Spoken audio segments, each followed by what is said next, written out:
Trabajo de sistematización, se los voy a dejar a este esqueleto, se los voy a dejar en la descripción de este video por si quieren seguir esta forma de sistematizar. Es decir, esta forma de organizar y ordenar la información existente con el objetivo de explicar los cambios sucedidos durante un proyecto, los factores que intervinieron, los resultados y las lecciones aprendidas que dejó el proceso. En este caso, el proceso de un acompañamiento terapéutico. Pongan toda la información que tengan, como lo hemos visto, toda la información que tengan, no tengan miedo a que voy a escribir información que no corresponde, que está mal, que no, ni siquiera yo entiendo, vuelquen información. Haciendo se aprende. Les deseo mucho éxito a quienes tengan que estar presentando sus sistematizaciones. Y una recomendación es ver los videos de los movimientos del vínculo, un poco de semiología psiquiátrica, cómo iniciar un acompañamiento terapéutico, ¿qué más? Encuadre de trabajo, todos esos videos están en este canal, los pueden buscar y bueno, como ejemplos de rol y ejemplos en caso real del rol y funciones del acompañante terapéutico. Lo hice en merengue. Funciones rol del acompañante terapéutico, ejemplos con caso real. Así se llama el video que va a ayudarlos mucho a redactar esta sistematización.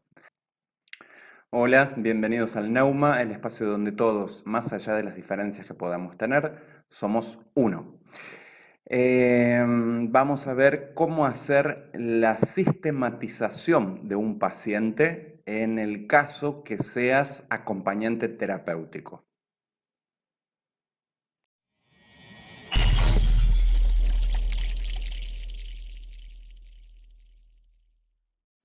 Vamos a ver en este video muy brevemente, pero intentando satisfacer las necesidades que hay. Hay muchos acompañantes que están terminando su formación como acompañantes terapéuticos y tienen que hacer un cierre de lo que fueron sus prácticas en sus escuelas de formación con su paciente. Otros necesitan saber cómo hacer una sistematización de su paciente porque están cerrando un acompañamiento terapéutico y la institución se los pide. Entonces, vamos ya a ver qué es y cómo hacer una sistematización del proceso de acompañamiento terapéutico. ¿Sí? Bien. ¿Cómo hacer la sistematización de un paciente? En este caso, especial para acompañantes terapéuticos. Primero, vamos a ver qué es una sistematización. La sistematización es la organización y ordenamiento de la información existente con el objetivo de explicar los cambios sucedidos durante un proyecto, durante un proceso, los factores que intervinieron, los resultados que hubieron y las lecciones aprendidas que dejó ese proceso. En el caso del acompañamiento, la sistematización que se hace sobre un paciente es cómo organicé el acompañamiento terapéutico, cómo lo ordené, cómo lo voy a organizar para plasmarlo en un papel y extenderlo a las autoridades que haga falta, sea de una institución, de una escuela de formación o bien de la misma familia, cuando yo voy a cerrar un acompañamiento terapéutico. Entonces, esta definición, ¿cómo la hacemos? ¿Cómo la desglosamos en papel? ¿Con qué formato? Lo primero que vamos a hacer es la carátula. Vamos a poner de título, las carátulas son libres, se supone, pero yo les traigo acá como un bosquejo, el esqueleto de cómo armarla lo más correctamente posible para presentar a quien sea. Vamos a ponerle de título trabajo de sistematización teórico-práctico. ¿Por qué teórico-práctico? Porque toda práctica está basada en una teoría. La teoría puede ser desde un diagnóstico hasta lo que he tenido que estudiar para estar con un paciente. Y la práctica es la práctica con el paciente en sí mismo. Trabajo de sistematización teórico-práctico, año XXXX. Director barra directora de la institución que corresponda, institución a la que le voy a presentar la sistematización. Si no hay una institución y es a la familia, será la familia. Nombre del agente de salud, en este caso estamos viendo acompañantes terapéuticos, por ende nombre del acompañante terapéutico, teléfono del acompañante terapéutico y correo electrónico del acompañante terapéutico. Eso básico como carátula. ¿Qué va a seguir a eso? Vamos a empezar a volcar en este papel los datos del paciente. Esto es nombre y apellido, edad, fecha de nacimiento, obra social, número de afiliado, lugar de origen del paciente, domicilio en el que vive el paciente. Si el paciente está haciendo un tratamiento de internación, pondremos el domicilio en donde está internado el paciente.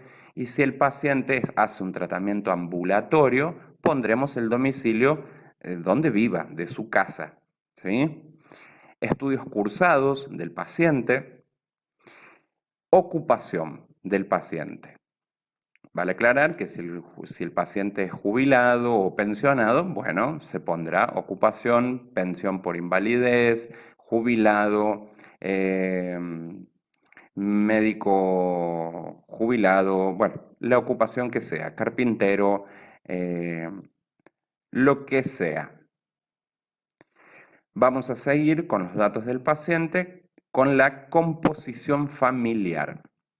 La composición familiar la vamos a dividir en dos. Vamos a poner en un ítem los datos de la historia clínica tal cual figuran en la historia clínica.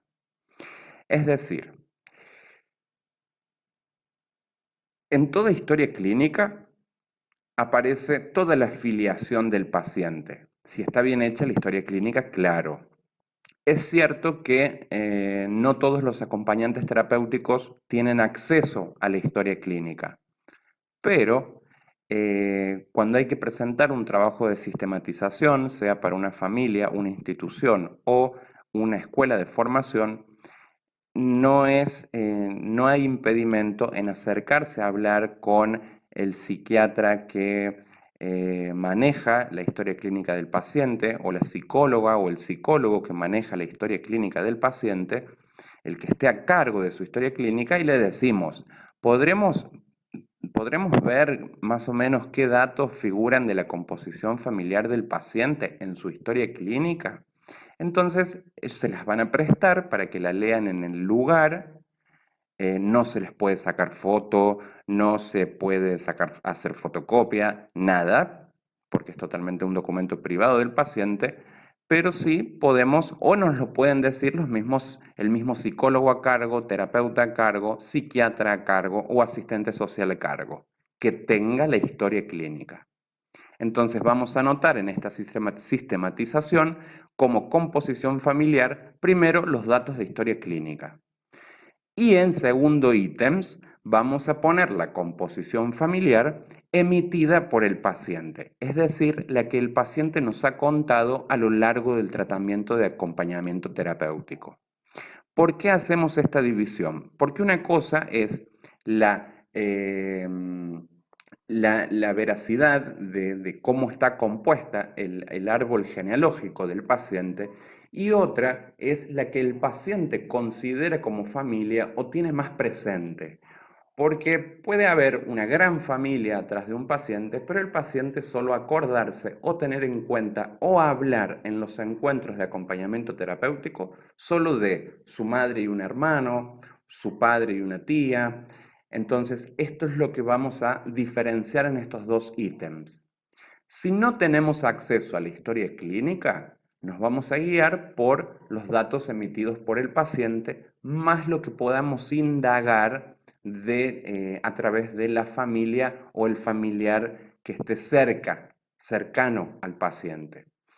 Entonces,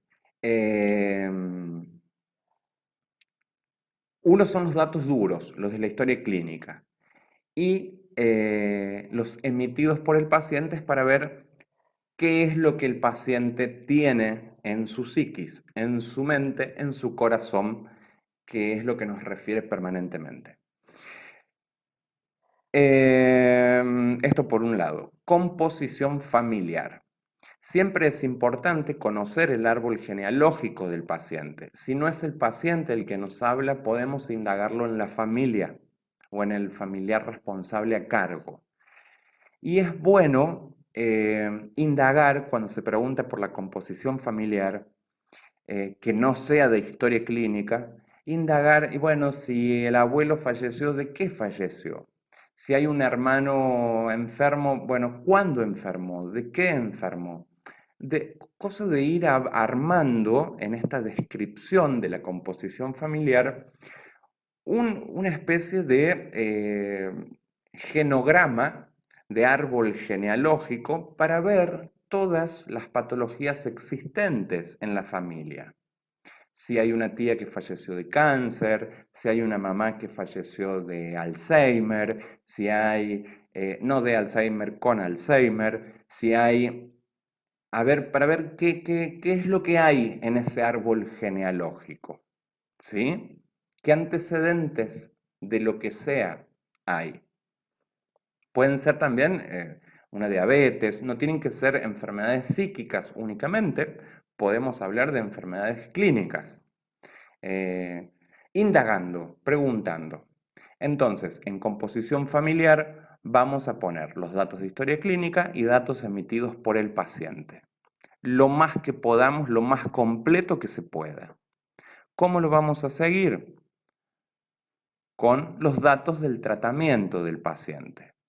Empezando por, en este yo les pongo de ejemplo acá, un multidiagnóstico presuntivo psicofísico.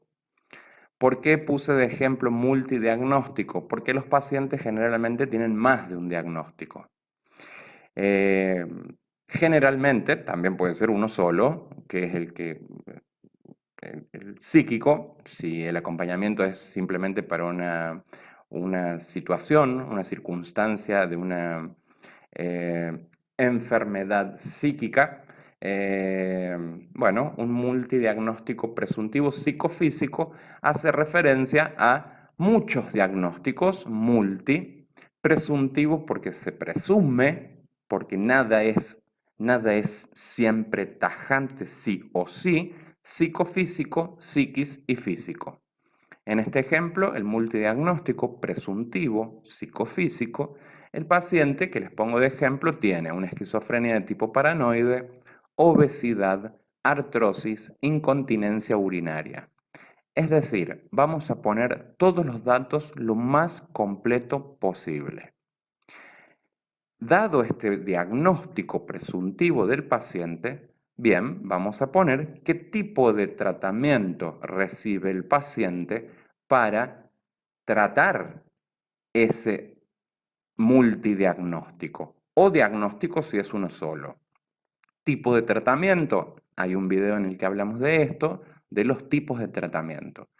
Vamos a poner internación, si el paciente recibe un tipo de tratamiento de internación, o vamos a poner un ambulatorio, el que corresponda. Y una breve reseña, porque no es una sistematización nunca es un telegrama, o sea, no son poquitas palabras, hay que ampliarlo sin excederse, concreto, pero hay que ahondar en lo que hemos trabajado todo el proceso de acompañamiento. Nosotros tenemos que conocer todos los aspectos de la vida del paciente. Entonces, tipo de tratamiento va a ser internación o ambulatorio. ¿Y qué recibe? Recibe tratamiento médico, psiquiátrico, clínico y farmacológico. Tratamiento psicológico, tratamiento nutricional, equipo de enfermería, cocineras, servicio de limpieza, acompañamiento terapéutico. Todo esto, incluido el servicio de limpieza, también forma parte del tratamiento del paciente. En este caso, porque yo estoy haciendo referencia a una internación, a un paciente que se le ha hecho un acompañamiento terapéutico estando internado en una institución psiquiátrica. ¿Sí? Entonces, los tratamientos también incluyen a cocineras y servicio de limpieza. Siempre vamos a enumerar, porque estamos en un sistema jerárquico, de la mayor autoridad a la menor, poniendo al acompañamiento terapéutico como último, porque es un dispositivo externo a la institución, no tiene una relación de dependencia con la institución, sino que tiene una relación de dependencia con quien solicitó y prescribió el acompañamiento terapéutico y más directamente con su paciente y su obra social, ¿sí? Y también por una cuestión de humildad, si uno está haciendo la sistematización, el acompañamiento terapéutico se coloca al último. Entonces, tratamiento médico, psiquiátrico, clínico y farmacológico. Todo esto lo pueden ver en el video de tipos de tratamiento. Seguido a eso, vamos a poner el equipo tratante. Por ejemplo, médico a cargo, doctor XX. Psicóloga a cargo, licenciada XX. Nutricionistas de la institución y su nombre. Jefa del servicio de enfermería. Nombre del profesor de educación física. Nombre de quien dicta el taller de rehabilitación de teatro. Por ejemplo, licenciada en comunicación social XX. Acompañamiento terapéutico, el nombre del acompañante terapéutico. Este es el equipo tratante del paciente, porque seguimos sobre datos del tratamiento. Seguido a esto, vamos a poner la medicación que toma el paciente, toda la medicación. El acompañante terapéutico, todo esto son datos que tiene que saber, debe saberlos. Si no, estamos hablando de un acompañamiento que se ha hecho muy superficial, que se ha comprometido de una forma, ¿cómo decir? No superficial, sino que de una forma, queda feo, pero lo voy a decir, no tan comprometida, porque un acompañante terapéutico, repito, debe saber y conocer todos los aspectos de la vida del paciente, incluyendo su medicación. Acá los ejemplos de medicación que les pongo es por el multidiagnóstico que pusimos. Entonces, estos 4 diagnósticos, que acá ven que lo marco que lo señalo y lo englobo con el puntero, estos esquizofrenia, obesidad, artrosis, incontinencia urinaria, ¿qué medicación toma el paciente para estos diagnósticos?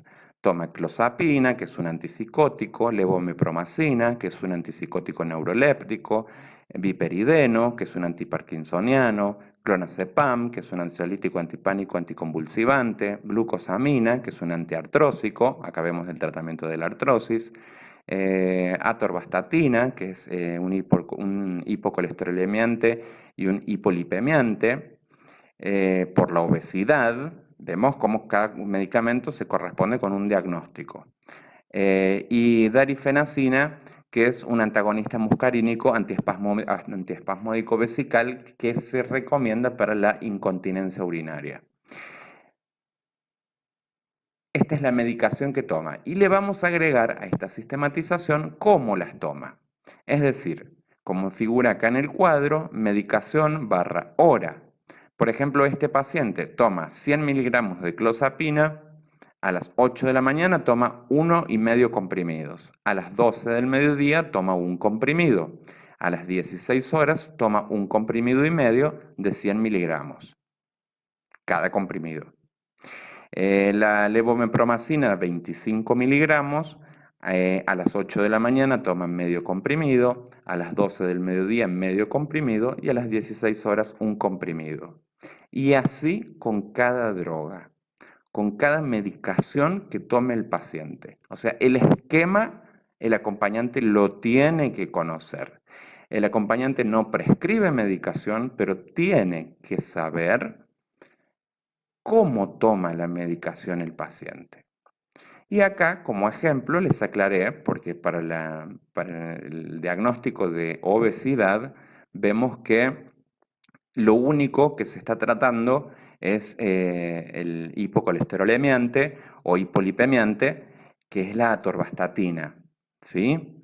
Entonces les aclaré, el tratamiento para el sobrepeso del paciente consta en un plan alimenticio basado en el orden adecuado de sus 4 comidas diarias, no permitiendo que repita porción alguna.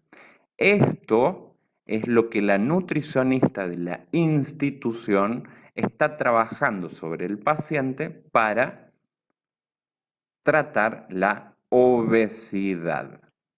¿Sí? Seguimos. Entonces, esto es datos del tratamiento. Bien, viendo todo esto que son los datos del tratamiento, ¿con qué vamos a seguir después? Vamos a seguir con la historia de la enfermedad del paciente y sus tratamientos. Es decir, cómo fue desde que inició la enfermedad en el paciente, cómo fue evolucionando y qué tratamientos le fueron haciendo al paciente en el transcurso de ese tiempo. Aunque el acompañante terapéutico no lo haya acompañado desde el inicio de la enfermedad, forma parte del trabajo del acompañante ir indagando sobre la enfermedad del paciente, sobre la circunstancia de vida del paciente, eh, con familiares, en esa reunión, en esa primera reunión familiar de la que hablamos en otro video de cómo iniciar un acompañamiento terapéutico o de conversarlo con el psicólogo, con el psiquiatra. Forma parte la indagación de la vida, de la evolución de la enfermedad del paciente, forma parte del saber del acompañante, justamente para ir mejorando la evolución y ver si ha habido acompañantes terapéuticos anteriores que no han hecho determinadas cosas, bueno, las tengo que hacer para probar cosas nuevas, a ver si lo ayudan más al paciente. Esto se trata de ir evolucionando, de ir mejorando el tratamiento del paciente. Entonces vamos a poner, por ejemplo, historia de su enfermedad y sus tratamientos. Primero vamos a poner datos de la historia clínica. A todos los datos que tengamos acceso. No olvidemos que esto es una sistematización, lo más completa posible. Acá les puse datos de historia clínica de este caso que yo les estoy presentando como ejemplo. Les pongo, bueno, el paciente ingresa a la institución psiquiátrica XX con oficio judicial, orden del juez, por conductas inapropiadas, agresiones verbales y físicas hacia vecinas. Discurso verborrágico con ideación delirante, disgregado, hipertímico, disperso, irritable. Incumplimiento terapéutico. Llegó en malas condiciones de higiene, descuidado en su aspecto general, plano social nulo, sin conciencia de enfermedad. Todo esto, tal cual se los acabo de leer, figura en la historia clínica del paciente. ¿Sí? Entonces, si tenemos acceso a la historia clínica, podemos copiar fragmentos. Nunca dar el nombre del paciente si lo vamos a presentar, si la sistematización es para presentar ante una escuela de formación, podemos omitir el apellido de pronto del paciente. Esto es tal cual figura en la historia clínica. Factores desencadenantes presuntivos, abandono de medicación. Inicio de enfermedad hace 20 años, curso posterior progresivo. Estos son los datos de la historia clínica sobre la historia de la enfermedad del paciente. Todo paciente de salud mental tiene una historia clínica que la guarda o la institución, en el caso que sea un paciente que está internado, o bien su médico psiquiatra de cabecera o su psicólogo de cabecera. Aparte de los datos de historia clínica, vamos a agregar los datos emitidos por el paciente. Es decir, vamos a charlar con el paciente, si su cuadro psicopatológico de base lo permite, vamos a hablar con el paciente desde cuándo él tiene registro que algo empezó a no funcionar, que algo empezó a estar mal en su vida, desde cuándo él tiene la percepción de su circunstancia de vida actual, de su enfermedad. Palabra que el que ve los videos sabe que no me gusta. Circunstancias de vida, ¿sí? En este caso, el paciente dice que antes de ser internado en la clínica privada de psiquiatría XX, estuvo 3 años y medio en el sanatorio XX, en otro sanatorio.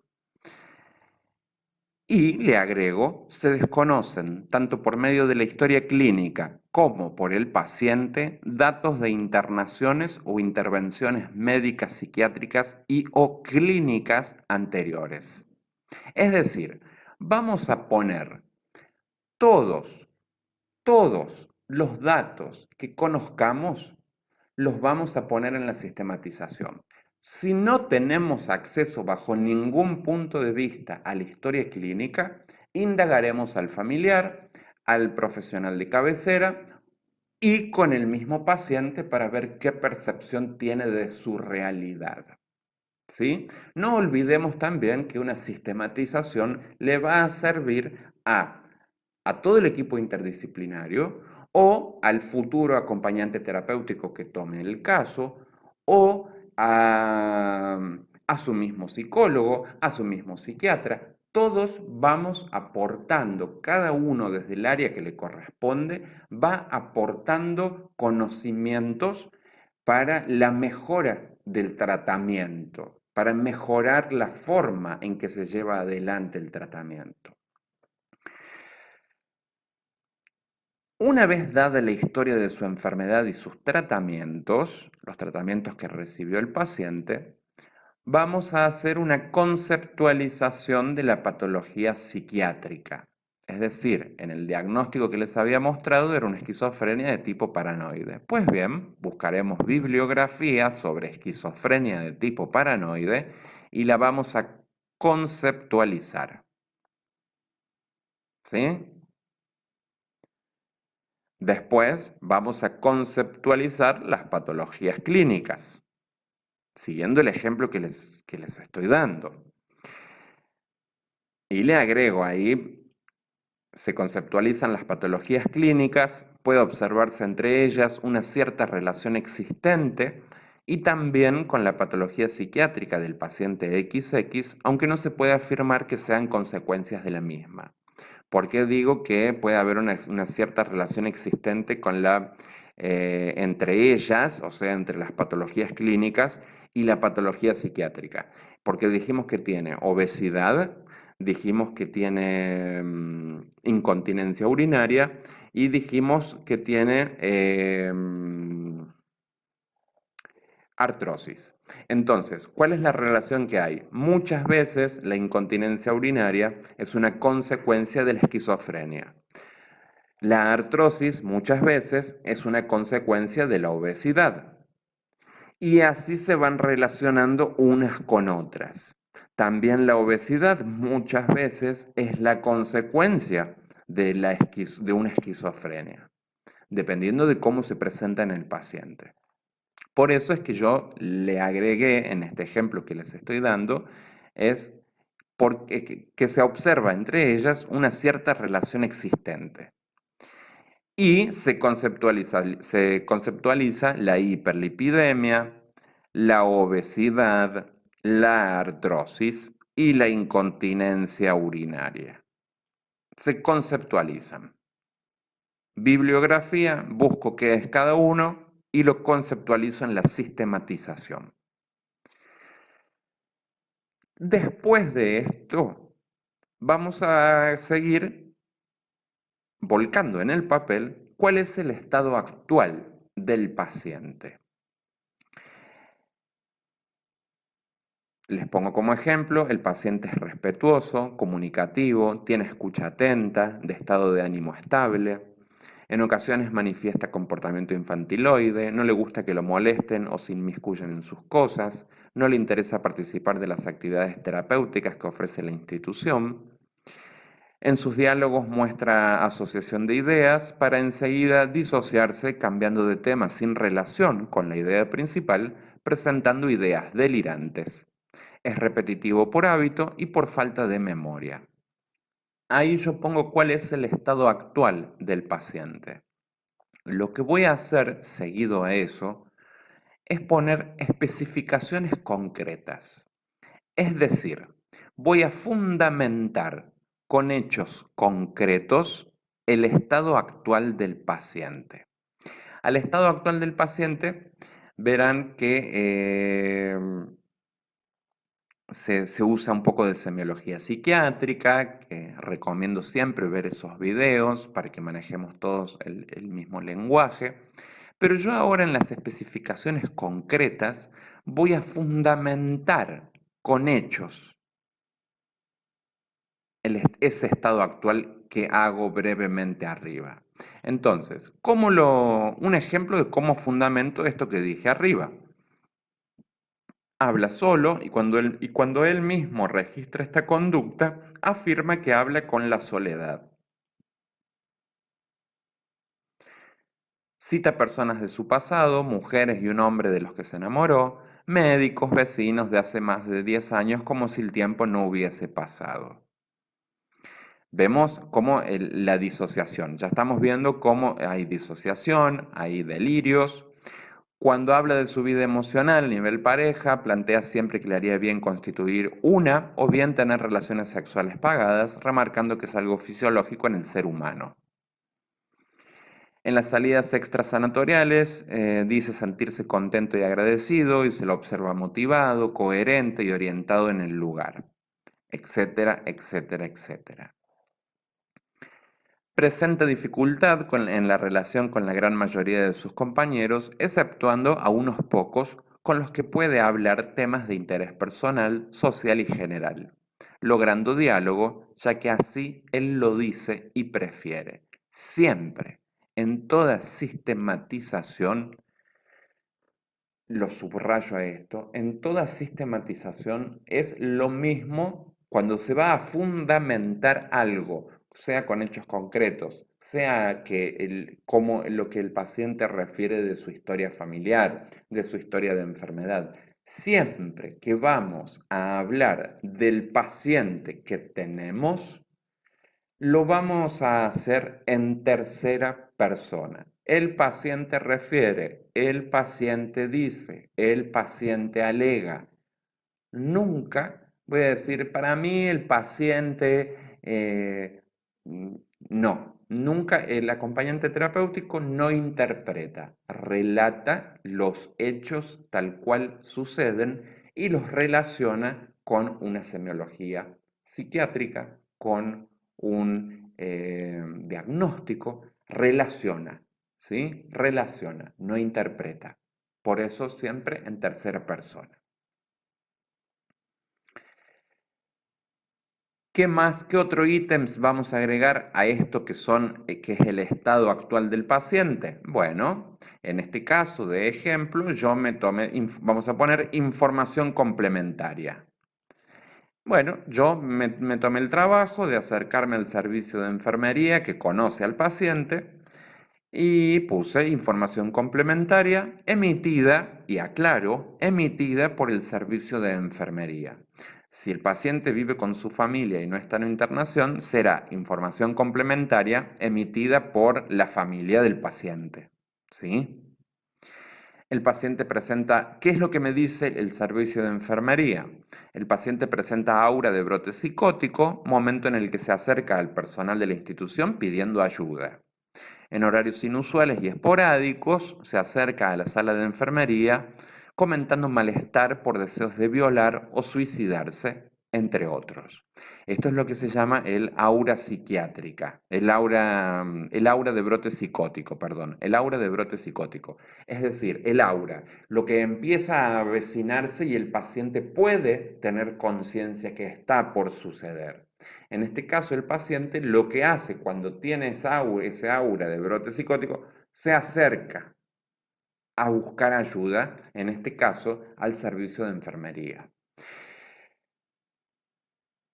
Esta es información complementaria que si la tienen, son todas las cosas que hay que ir agregando en una sistematización para que esté lo más completa posible. Y ahora sí, una vez terminado eso, que es el estado actual del paciente, habiendo pasado por especificaciones concretas, por información complementaria, vamos a hacer la parte del trabajo del acompañante. Es decir, vamos a poner de título acerca del proceso del acompañamiento terapéutico. Vamos a empezar con el encuadre, que es el marco, el lineamiento, el orden en el que se trabajó. El encuadre es el conjunto de elementos que deben permanecer estables, deben ser constantes y permiten visualizar la existencia de un proceso terapéutico. Y voy a contar cómo es el encuadre de trabajo. Se vio al paciente, los días de encuentro con el paciente eran lunes, miércoles y viernes, en encuentros de 2 horas cada uno. En algunos se realizaban salidas extradomiciliarias acorde a lo que se iba pautando en el encuentro anterior con el paciente. Estoy dando ejemplos de cómo pueden explayarlo. Anímense a contar todo lo que ha pasado. Entonces, encuadre, ¿sí? Encuadre. Y le vamos a agregar al encuadre las constantes del encuadre planificado para el paciente que hemos tratado. Constantes del encuadre planificado para el paciente XXXX. En el ejemplo que yo les pongo sería, y todo esto en los títulos que vemos acá son tal cuales los tienen que poner en la sistematización, que algunos le llaman monografía. Entonces vamos a poner 1. Constantes espaciales. ¿Dónde? Bueno, el acompañamiento terapéutico se realizó, en este ejemplo que les muestro, el acompañamiento terapéutico se realizó en Clínica Psiquiátrica XX. Constantes temporales. Ahí va cuándo y cuánto. Es decir, la duración. ¿Cuándo? Los lunes, miércoles y viernes. ¿Cuánto? 2 horas cada encuentro. Duración. ¿Cuánto duró el total del acompañamiento terapéutico hasta la fecha en la que se presenta la sistematización? Por ejemplo, 8 meses. Bien, si yo a los 8 meses de hacer un acompañamiento terapéutico tengo que presentar o hacer una sistematización, la duración es de 8 meses. Tercero, constante funcional. ¿Qué se realizó y cómo? Objetivos de trabajo, cómo se realizaron esos objetivos, etc.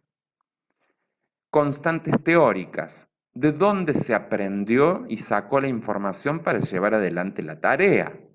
Y bueno, ahí pondré basado en bibliografía otorgada por la Escuela de Formación XX, pude aprender sobre el diagnóstico del paciente y charlando con el equipo interdisciplinario del paciente o el profesional de cabecera a cargo del paciente, absorbí la información necesaria para llevar adelante la tarea de acompañar terapéuticamente a un paciente con esquizofrenia, con Asperger, con depresión, con lo que sea. Quinto, constantes de personalidad del AT.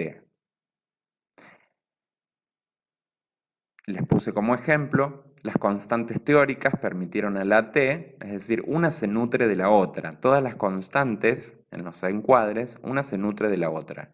Las constantes teóricas permitieron al acompañante terapéutico conservarse en su rol de forma comprometida, manteniendo una actitud empática y contemplativa permanente, libre de prejuicios. Es decir, las constantes de la personalidad de la T fue el compromiso, la actitud empática y el no juicio sobre el accionar del paciente.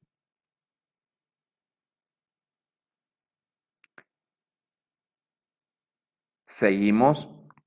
¿Qué más ponemos en esto de acerca del proceso de acompañamiento terapéutico? El encuadre, las constantes del encuadre, los objetivos terapéuticos vienen ahora.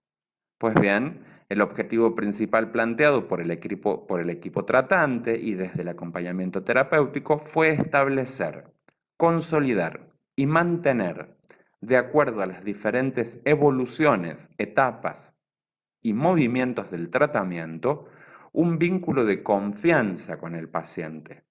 En este proceso de vinculación, dadas las necesidades del paciente para mejorar su bienestar, fueron surgiendo nuevos objetivos, tales como contención psicoemocional, integración social y recreación. Es decir, el objetivo principal, ¿cuál fue? Establecer el vínculo. Y después, una vez establecido el vínculo, surgen los otros: contención psicoemocional, integración y recreación.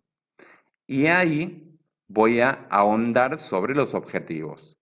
¿Cómo se estableció el vínculo paciente-acompañante terapéutico? ¿Sí? ¿Cómo? ¿Qué pasó?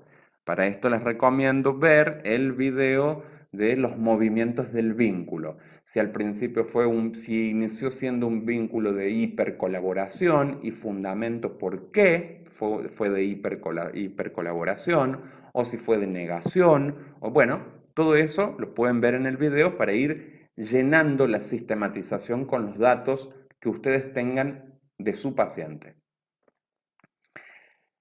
Cómo se llevó adelante la contención psicoemocional, qué se realizó en la recreación, cómo se llevó adelante la integración social. Es decir, voy a ahondar y explicar y fundamentar los objetivos terapéuticos con ejemplos concretos de lo que realmente se hizo. Acá importante, muchas escuelas de formación no tienen la parte práctica. Es decir, los acompañantes van a estudiar, pero no les dan pacientes, no les asignan pacientes. En este caso, la sistematización tendrá que salir de la imaginación. ¿Cómo yo puedo hacer una sistematización desde mi imaginación? Y bueno, no es lo ideal una escuela de formación de acompañantes terapéuticos que no le dé al acompañante terapéutico un paciente para que haga sus prácticas y a la vez sea supervisado por sus docentes. No es lo ideal, pero existen muchas escuelas de formación donde no hay prácticas. Entonces, yo en base a un diagnóstico investigaré bibliografía en mano, todo cómo es la evolución de un cuadro psicopatológico de base, cómo es la evolución de un diagnóstico y qué puedo yo ir plasmando, qué objetivo le daría para mejorar lo que en base a todo lo que he estudiado en la teoría. ¿Sí? ¿Cómo seguimos con la sistematización? Vamos a hablar sobre la construcción del vínculo. ¿Cómo se generó esta vinculación? Hay que ahondar esto es importantísimo. ¿Cómo se construyó el vínculo acompañante terapéutico paciente? No olvidemos lo que es la sistematización, que es un ordenamiento de todo lo que ha sucedido, de todo lo que he vivido, de todo lo que ha acontecido, qué enseñanzas me dejó, Es la experiencia vivida pasada a papel. Y si no la viví porque solo tengo la teoría, bueno, imaginación amiga, voy inventándolo. Es difícil cuando no hay un trabajo, no hay una práctica, no hay una práctica con pacientes. Por eso, si quieren preguntar cómo es, en los comentarios, cómo es tratar con un paciente con un trastorno depresivo, con una esquizofrenia, con un con la patología que necesiten saber, bueno, en la medida de nuestras posibilidades, les podemos ir contando para que armen su sistematización. Pero si no, basados en el diagnóstico y buscando la evolución de ese diagnóstico, pueden ir armando la sistematización. Valga la redundancia. Entonces, construcción del vínculo. En forma general, ¿cómo se construye el vínculo? La conexión con el acompañante terapéutico es fluida y progresiva. A medida que pasan los días de encuentro, el paciente continúa abriéndose más, contando nuevas cosas y, según él, cosas que no se animaba a contar. Siempre lo recibe y despide con mucha atención y agradecimiento colocado en palabras. Colocado en palabras, se los escribí acá para que vean que no es algo que el acompañante está inventando, sino que lo despide no está interpretando que, el paciente me recibe y me despide con mucha atención y agradecimiento. No, no, no. Colocado en palabras. O sea, el paciente le dice, muchas gracias por haber venido. Gracias, le da un abrazo, le da un beso, ¿sí? No hay interpretaciones de ninguna emoción. Hay un relato de hechos sucedidos. En cada encuentro le pregunta a su acompañante si se puede quedar más tiempo de lo previsto y si puede ir más días durante la semana. Esto es una construcción del vínculo en un nivel general. Y después vamos a ampliar en un primer movimiento. ¿Cómo fue el primer movimiento? ¿Cómo inició la relación? ¿Cómo fue el segundo movimiento? ¿Hubo mayor aceptación del vínculo? ¿Cómo fue el tercer movimiento de vinculación? ¿Hubo una consolidación del vínculo? ¿Y cómo fue el cuarto movimiento? ¿Cómo finalizó el acompañamiento terapéutico? Pueden ver el video de los movimientos del vínculo que está en este canal. Funciones, es decir, funciones que ejerció el acompañante terapéutico. Gran parte esto es como una redundancia, pero es necesario en toda sistematización. Gran parte de las funciones están mencionadas en los objetivos, por lo que se procederá a enmarcarlas en la teoría aplicada. Contener al paciente y escribimos cómo se realizó la contención al paciente. Ofrecerse como referente y escribimos cómo el acompañante terapéutico se ofreció como referente. Ayudar a reinvestir y escribimos cómo el acompañante terapéutico ayudó a reinvestir al paciente. Registrar y ayudar a desplegar la capacidad creativa del paciente y escribimos cómo se hizo eso. Aportar una mirada ampliada del mundo objetivo del paciente y escribimos, disculpen que repita, pero es necesario que quede claro, y escribimos cómo se hizo eso. Habilitar un espacio para pensar, orientar en el espacio social. ¿Cómo se hizo? Cada una de esas funciones se escribe cómo se hizo. Para esto les recomiendo que vean el video que se llama, lo dejo en una tarjeta acá, pero que se llama Funciones del acompañante terapéutico, ejemplos con caso real, dice la, la carátula y el título del video. Rol y funciones del acompañante terapéutico, ejemplos con caso real. Y ahí pueden ver cómo todas estas funciones están explicadas de cómo se hizo en lo concreto. Seguimos. Para terminar la sistematización, vamos a escribir de título resonancias. ¿Qué vamos a escribir en resonancias? Vamos a escribir cómo vivió el acompañante terapéutico el proceso de acompañar a su paciente. Y vamos a, o sea, ¿cómo lo vivió? ¿Qué disfrutó? ¿Qué le fue difícil? ¿Qué le resultó fácil? ¿Qué mejoraría?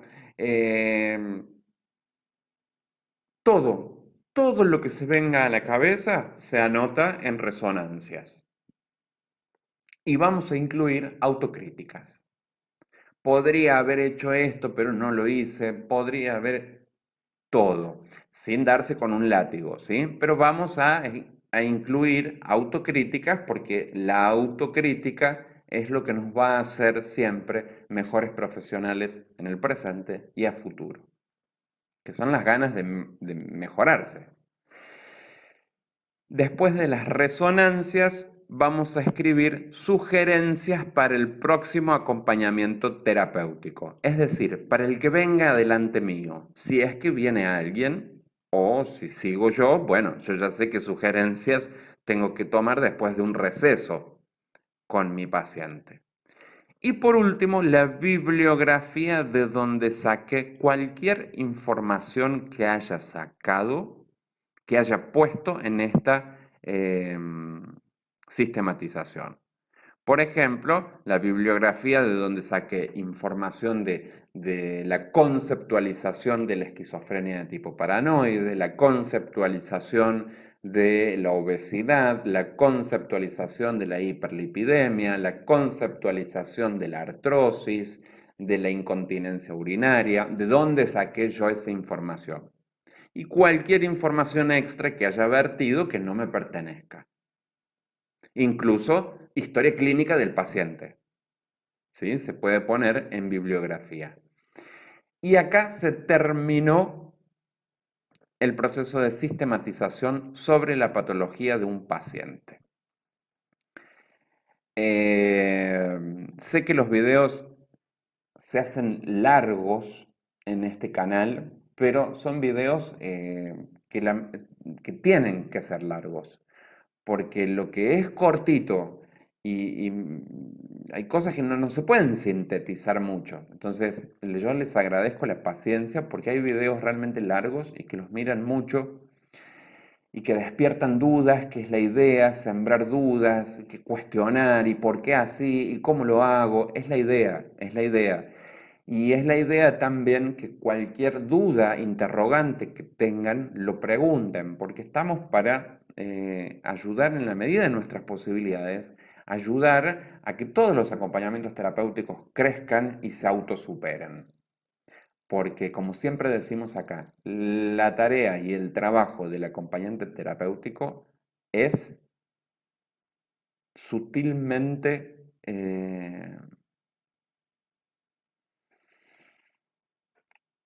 maravillosa.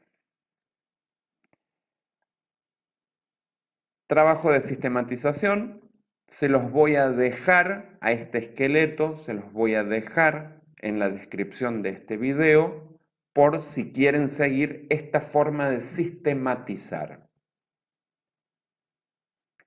Es decir, esta forma de organizar y ordenar la información existente con el objetivo de explicar los cambios sucedidos durante un proyecto, los factores que intervinieron, los resultados y las lecciones aprendidas que dejó el proceso. En este caso, el proceso de un acompañamiento terapéutico. Pongan toda la información que tengan, como lo hemos visto, toda la información que tengan, no tengan miedo a que voy a escribir información que no corresponde, que está mal, que no, ni siquiera yo entiendo, vuelquen información. Haciendo se aprende. Les deseo mucho éxito a quienes tengan que estar presentando sus sistematizaciones. Y una recomendación es ver los videos de los movimientos del vínculo, un poco de semiología psiquiátrica, cómo iniciar un acompañamiento terapéutico, ¿qué más? Encuadre de trabajo, todos esos videos están en este canal, los pueden buscar y bueno, como ejemplos de rol y ejemplos en caso real del rol y funciones del acompañante terapéutico. Lo hice en merengue. Funciones rol del acompañante terapéutico, ejemplos con caso real. Así se llama el video que va a ayudarlos mucho a redactar esta sistematización. Les dejo el esqueleto en la descripción. Me despido por ahora con un muy cálido saludo, un gran abrazo. Cualquier duda y cuestión los leemos en los comentarios. Muchas gracias. Muchas gracias. Todos somos uno.